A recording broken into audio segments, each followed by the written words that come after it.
Matakal na nga itong bigas at makasaing na. Saka dumating pa si Mister, wala pa tayong nasasaing.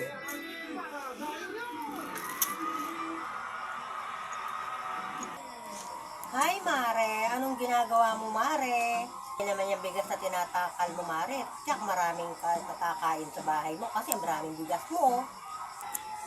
O, bakit? Tanong ka ng tanong. Bakit may kailangan ka naman ba? Ay, naku, Mare.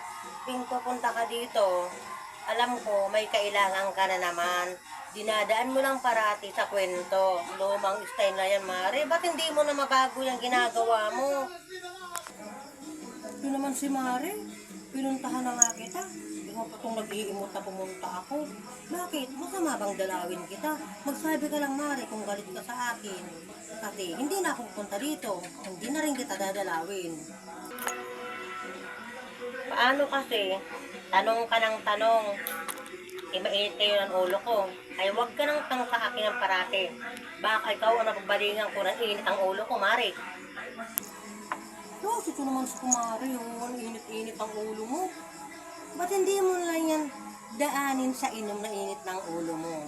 Tiyak, kakalma yung init ng ulo mo. Jesus, inom ka agad. Bakit? Libre mo ba ako? Oo, Mare. Lilibre kita. Red Horse. Mare, inom tayo. Sus, huwag ka ng kwento dyan. Bumili ka na ng Red Horse nang makain na tayo. Oo, sige, Mare. Bibili na ako, Mare. Antayin mo lang, Mare. Mamaya yan, Mare, kapag nalasing ka.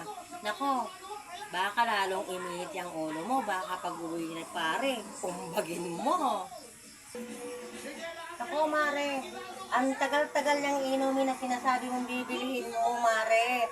Oo talaga, pag umuwi sa kumpare mo, talagang hindi lang umbag ang naabutin niya sa akin. Susuntukin ko pa siya at tagugulungin ko siya doon sa ilog nang makita na hanyak niya. Naku, Mare, hindi na kaya tayo uminom. Kasi mainit ang ulo mo. O yan, susuntukin mo pa si kumpare at pagugulungin mo pa diyan sa ilog. Ay naku, Mare, mag-iingat ka, Mare. Kanina ka pa kwento sa akin na bibili ka ng inumin. Ba't ngayon wala pa ang inumin? Ako marapit ang dumating si kumpare mo, hindi pa tayo napakatisimula ng inom. Pag dumating yun, sasali yun sa atin. Yun ang uubos ng iinumin natin. Oo, Mare, magantay ka lang dyan. Bibili na ako ng Red Horse, Mare. Kasi sabi ka na makainom, Mare, eh.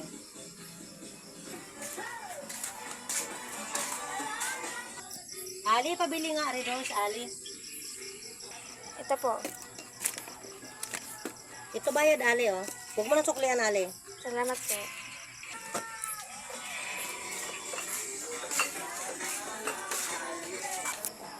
Mare, ito na yung Red Horse na binili ko. At iinom na tayo, Mare. Mabuti pa nga, Mare, nabili mo. At gusto ko talaga uminom, Mare. Ano ba naman itong binili mo, Mare? Walang nga laman. Oh. At puro pa nakataob. Ano ba naman, Mare? Ang yabang-yabang magkwento sa akin. Sabi mo, iinom tayo. Bibili ka sa tindahan. Ito ba yung binili mo? Walang laman. Ito naman, kumare, oh. Pinaiinit mo yata ang ulo, kumare. Baka makasali ka kay kumpare mo na nang iinit ang ulo kay kumpare mo. Baka pati ikaw, mapalo ko nitong buti. Mare, ito na yung uso ngayon, walang laman. Kasi, pag binili ko yung may laman, malalasing ka, pati ako. Tapos, pag uwi ng asawa mo, mag-aaway kayo. Kaya, iwas na lang gulo.